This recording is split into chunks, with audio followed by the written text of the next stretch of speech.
In today's math lesson, we're going to determine the GCF of monomials.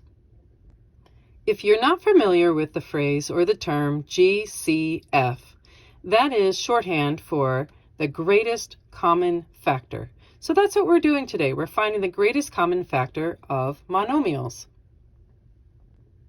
So the greatest common factor is going to be the absolute biggest value that all of the terms can be divided by. So not just anything that they can all be divided by, that would be a common factor. I want the greatest common factor, so the absolute biggest, the most that all of our terms can be divided by. When you're finding the greatest common factor, this definitely includes the variables that these terms have in common. So again, we're going to be taking all that these terms have in common, both numerically and with variables. Here in example 1, we have two terms. We have 6r and 2. So with our two terms, 6r and 2, we want to see what they have in common, the most that they have in common. So we would look and see, where does 6 come from? What times what makes 6? Oh, well, that would be 2 times 3, and yes, there is also an r here. And 2 comes from 2 times 1. So now it's very easy to see that both of these terms have a coefficient of 2 in common, and that is all that they have in common. So our greatest common factor for 6r and 2 is just 2. In our second example, we again have two terms, 10t and 2t squared. Let's see what these two terms have in common. 10t. So 10 comes from 2 times 5, and we have another t. 2t squared comes from 2 times 1 times t squared, which comes from t times t. Here we see that our two terms both are divisible by 2 and t. So the greatest common factor, not just a partial factor, is that they have 2 and t, so 2t in common. And there you go. In our third example, we again have two terms, 2g cubed and 10g squared. So there might be a question of, hey, as I look to see where values or numbers or terms come from, does it matter the order that I write them? And truthfully, the answer is no, it doesn't. You might remember 10 comes from 5 times, what? Oh yeah, 5 times 2, and write it that way, which is just fine.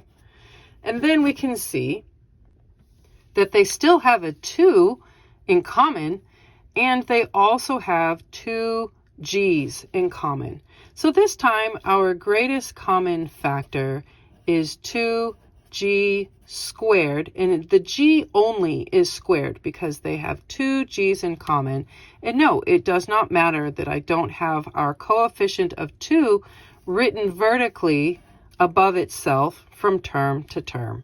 So there you go, 2g squared. In our fourth example, we again have two terms. However, this time there isn't a comma between them. These two terms are being added together. But truthfully, since we're only asked for what the greatest common factor is, what we are doing to process through this problem is no different. Now let's look at 18. There are a couple of different ways to dissect 18. We could break it down from a 2 times 9, or we could break it down with a 3 times 6. But truthfully, 9 is not prime, 6 is not prime. And we need to break this all the way down into prime numbers. So 18 truthfully comes from, if you went the 2 times 9 route, 2 times, where did 9 come from? Oh yeah, 3 times 3. Aha. And then we have d times d times d times d. And 3d cubed is just 3 times 1 and 3d's. So again, we see that I have a greatest common factor, and my coefficient is not vertically written above the other one, and that's just fine. So I have a greatest common factor of 3d to the 1, 2, 3, the third power, because there were a minimum of 3d's shared between them that they had in common. And we don't have to worry about the plus here in the middle, because I'm not doing anything with these two terms except analyzing what they have in common at this time. In our fifth and final example, I have three terms and they are being added together. But again, we're just looking for what the greatest common factor is between these three terms. So let's explore together. Our first term is 3r to the fourth power. So this is 3 times 1 and 4 r's.